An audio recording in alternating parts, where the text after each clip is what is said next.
Hello friends, welcome back to my YouTube channel. Friends, आज हम idioms MCQ quiz series का 8th part लेकर आए हैं। तो स्टार्ट करते हैं आज का सेशन। आज का पहला ईडियम है to beard the lion in his den. What does this idiom mean? इस ईडियम का मतलब होता है यानी किसी पावरफुल आदमी को उसके ही इलाके में चैलेंज करना।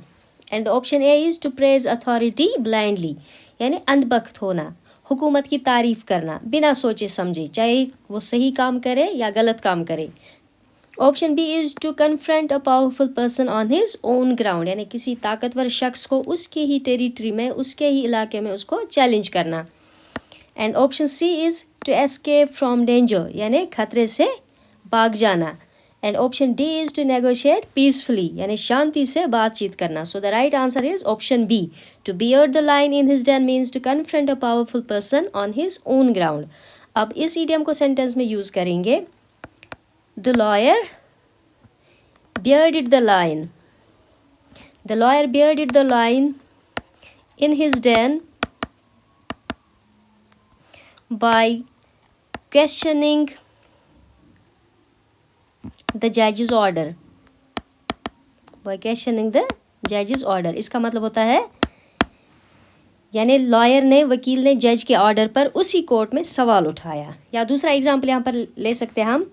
She dared, उसने जुर्रत की। She dared to bear the lion in his den during the inquiry. Inquiry के दौरान उसने पावरफुल ऑफिसर को डायरेक्टली चैलेंज किया। Second one is the idiom to hang fire. What does this idiom mean?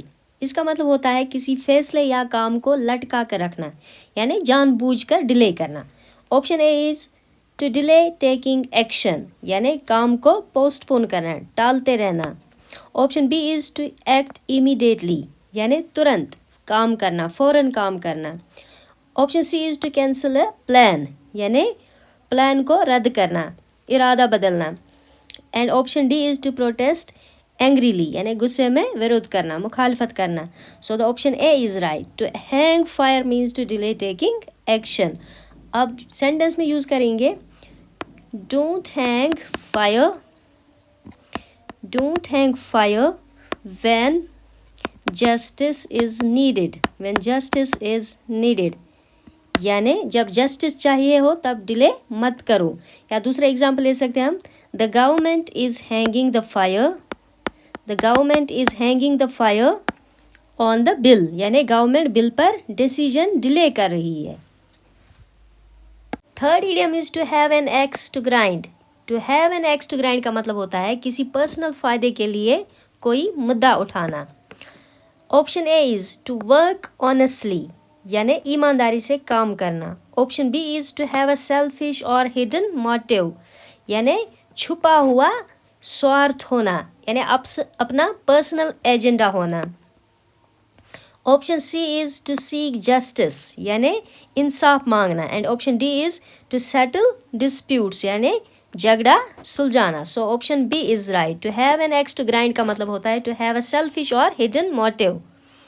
अब sentence में use करेंगे। Be careful,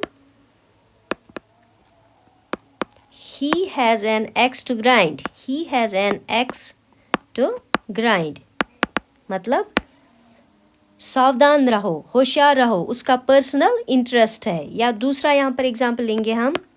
journalists should not have an axe to grind, यानी जो जर्नलिस्ट होते हैं उनका पर्सनल एजेंडा नहीं होना चाहिए। Fourth one is the idiom to strain at a gnat and swallow a camel. GNAT, यहाँ पर G साइलेंट है। Gnat is an insect, two winged fly. To strain at a gnat and swallow a camel, इसका मतलब होता है छोटी बात पर हंगामा करना और बड़ी बात को इग्नोर करना। Option A is to forgive easily, यानी आसानी से माफ़ करना। Option B is to exaggerate facts, बड़ा चढ़ाकर कहना।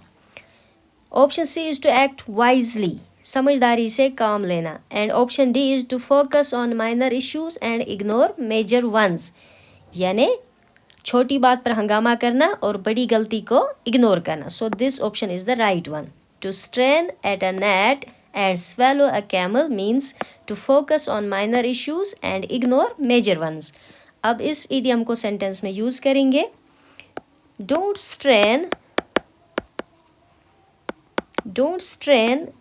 at a gnat. Gnat में G silent है. And swallow a camel. यानी प्रायोरिटीज गलत मत रखो, यानी छोटी बात को बड़ा मत बनाओ और बड़ी गलती को इग्नोर मत करो. या दूसरा एग्जाम्पल ले सकते हैं हम. The policy strains eight a gnat and swallows a camel. Policy छोटी बातों पर स्ट्रिक्ट है, बड़ी गलती इग्नोर करती है. Fifth one is the idiom to approbate and reprobate. इसका मतलब होता है एक ही बात को कभी सही ठहराना कभी गलत ठहराना, यानी double standards. And the option A is to accept and reject the same thing. So this is the right answer. Other options are to analyze deeply, गहरी जांच करना. Option C is to forgive and forget, माफ़ करना और भूल जाना. Option D is to delay a decision, फैसले को टालना. So the idiom to approbate and reprobate means to accept and reject the same thing, यानी डबल स्टैंडर्ड्स दिखाना, कभी किसी चीज़ को गलत कहना कभी उसी चीज़ को सही कहना. अब इस idiom को सेंटेंस में यूज़ करेंगे. You can not approbate and reprobate in the same case. You can not approbate and reprobate in the same case, यानी एक ही केस में आप दो अपोजिट स्टैंड नहीं ले सकते. That is double standards. Sixth one is the idiom to be hoist with one's own petard. इसका मतलब होता है अपनी ही चाल का शिकार होना, अपनी ही साजिश का शिकार होना. And option A is to take revenge, बदला लेना. Option B is to be harmed by one's own plan, यानी अपनी साजिश का शिकार होना, खुद ही नुकसान उठाना. Option C is to achieve success, कामयाबी हासिल करना. Option D is to forgive oneself, खुद को माफ़ करना. So the right answer is option B. To be hoist with one's own petard का मतलब होता है to be harmed by one's own plan. Sentence में use करेंगे. The corrupt official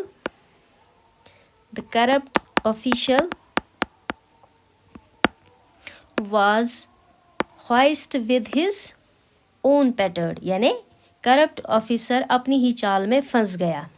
Seventh one is the idiom to pass muster. इसका मतलब होता है acceptable होना, यानी मिनिमम स्टैंडर्ड्स पर खरा उतरना.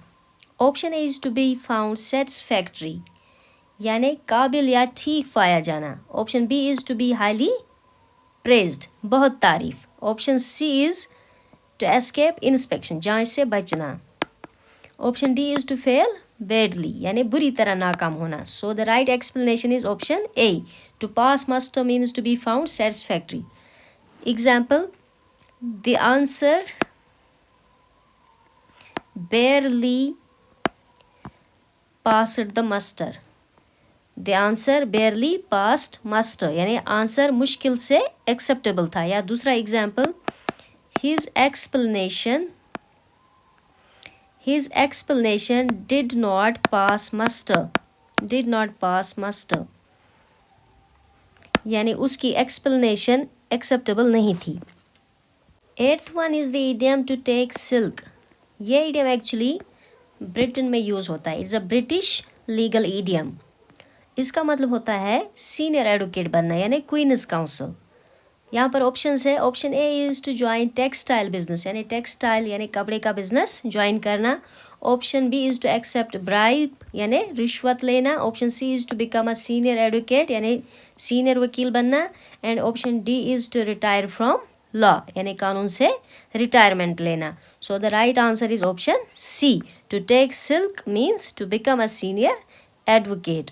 अब इसको सेंटेंस में कैसे यूज़ करेंगे. फ्यू लॉयर्स, कुछ वकील, गेट द चांस, उन्हें मौका मिलता है.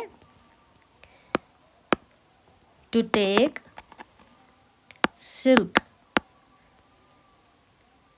यानी बहुत कम वकीलों को ये मौका मिलता है सीनियर वकील बनने का.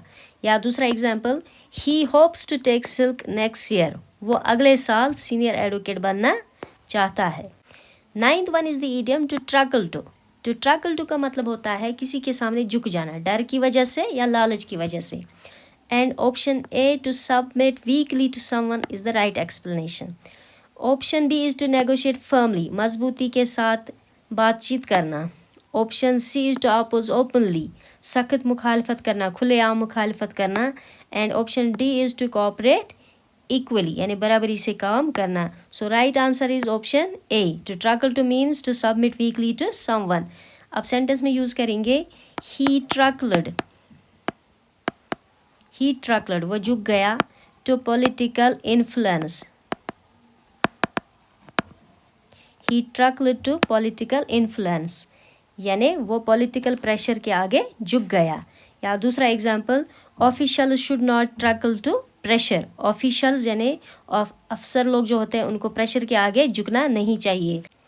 Last one is the idiom to hold the ring. To hold the ring का मतलब होता है न्यूट्रल रहना, किसी की भी साइड ना लेना. Option A is to support one side, किसी एक की साइड लेना, किसी एक को सपोर्ट करना. Option B is to avoid responsibility, जिम्मेदारी को टालना. Option C is to organise an event, event plan करना, ऑर्गेनाइज करना. Option D is to act as a neutral mediator, यानी न्यूट्रल रहना, किसी की भी साइड ना लेना. तो यहाँ पर ऑप्शन डी करेक्ट है. अब सेंटेंस में यूज़ करेंगे institutions are meant to hold the ring, are meant to hold the ring, यानी जो इंस्टीट्यूशंस होते हैं उनका काम है बैलेंस बनाए रखना. या दूसरा एग्जांपल, द जज must hold the ring Fairlie, जज को दोनों पक्षों के बीच न्यूट्रल रहना चाहिए.